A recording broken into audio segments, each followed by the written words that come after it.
memories of the martyrs of El Salvador are immensely important to us as we honor them this weekend. Their faces stare at us out of history this evening, both in front of me and on the walls at my sides. Yet their legacy is not measured by martyrdom and death. No, their legacy is seen in the impact they have on the Salvadoran people, its priests, Latin America, and the world. I have prayed at the site of Grande's, Romero's, and the Jesuits' assassinations. I have touched and wept at the graves of Grande and Romero, the glories of the church. These experiences have forever altered my life and my faith. In El Salvador, I found the power and the glory of the church did not reside solely within its martyrs, but also within its living priests, who continue to live and work in light of Vatican II and the actions of the Salvadoran martyrs. The Salvadoran Church still serves two worlds 30 years after the death of Archbishop Romero. There's a church of the poor, of the people, and a church of the rich. This divide is enshrined in the Metropolitan Cathedral in San Salvador. This is where Romero's body lays, but there is no image of him in the cathedral proper. His body is in the basement, and the only portrait of him hangs below the actual cathedral. And it is this tomb that my classmates and I were escorted out of by two police officers and a priest.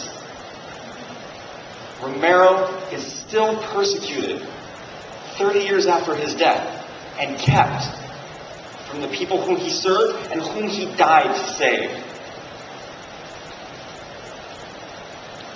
Yet the Church of the Poor, Romero's church, is still present to the needs of its people. And this is exemplified by two priests whom I had the honor of meeting while we were in El Salvador, Padre Rogelio and Padre Miguel. Padre Rogelio Poncel is a Belgian priest who has lived in El Salvador since 1972. But in 1980, he left San Salvador and the relative safety of the capital and accompanied the Farabundo Martí National Liberation Front to guerrilla forces for 12 years. He lived on the front lines, taking confession, teaching the catechism, marrying guerrillas, and just baptizing their babies. He went into the hills because he thought that the good news needs to be spread everywhere.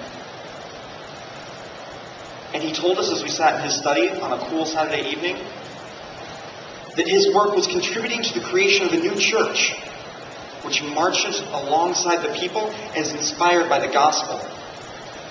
He did not carry a gun or command troops.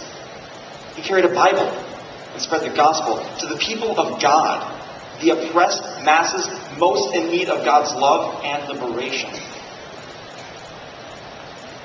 The other priest whom I had the pleasure of meeting is a Salvadoran Jesuit, Padre Miguel.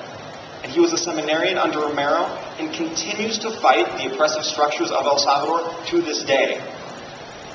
North American mining interests threaten his home parish, and he has worked tirelessly to halt their efforts, going as so far as to meeting with the Canadian ambassador to work out a solution.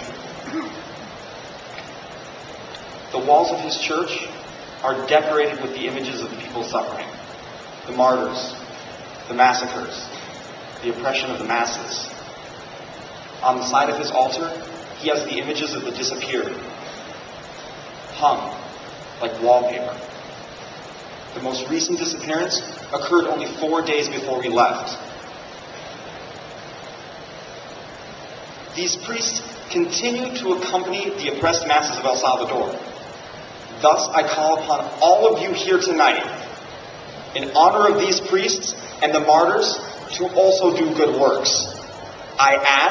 I demand of all of you to accompany those most in need, to be with the people of God, to question injustices of this world, in America, and every nation, and to fight inequality and oppression using, as Oscar Romero said, the violence of love. The works of the martyrs and of the living priests should not end at the borders of El Salvador. As we mark the anniversaries of the martyrs, we must strive to bring their lives across the globe, to every battlefield, refugee camp, and ghetto, within every nation, state, and city. We have a moral obligation, not as Catholics or Christians or believers in any form of higher power, but as human beings, to eradicate injustice. Because this, as Romero prophetically declared in his final homily, is an effort that God blesses, that God wants, that God demands of us. Thank you.